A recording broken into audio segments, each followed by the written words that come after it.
With Panini releasing their final licensed NBA product and Fanatics announcing the first officially licensed Topps NBA line, the hobby has entered a new chapter. Some are calling it a fresh start, others are calling it the beginning of a monopoly. Either way, there's no denying it. Everything is about to change. Fanatics has created a system that looks, feels, and operates just like gambling, just without the regulations, the safeguards, or the accountability that should come with it. And here's the part that's most unsettling. They're doing it with childhood items targeted directly to children. Products that were once made for kids, for families, and for shared joy. Now, they're being repurposed and repackaged, marketed with casino-style mechanics, and pushed to collectors with credit cards as opposed to allowance money. We've reached a point where ripping packs has less in common with actual collecting and more in common with spinning a roulette wheel. There's no oversight, there's no spending limits, there's no transparency around odds, there's no self-exclusion tools, and there's nothing to protect the average collector from the exact mechanics that would require a gambling license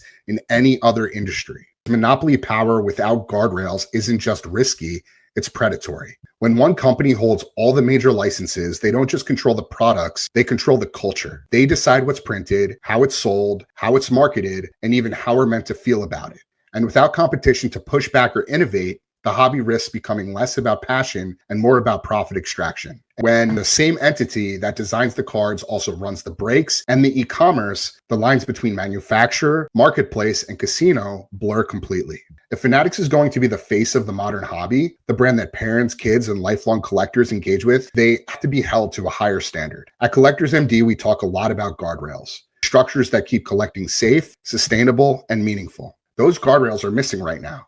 And it's not because they can't exist, it's because no one has demanded them loudly enough. And that's where we as collectors, as a community, need to come in. We have to start asking the harder questions. Why are casino-style promotions being used on platforms accessible to teenagers and children? Why are there no warning signs or responsible collecting disclaimers like there are in the gambling industry? If Fanatics wants to own the entire hobby, ownership must come with responsibility. They need to lead with integrity, not manipulation. Fanatics has an opportunity to do this right, to be remembered not as the company that turned the hobby into a casino, but as the one that reimagined it responsibly.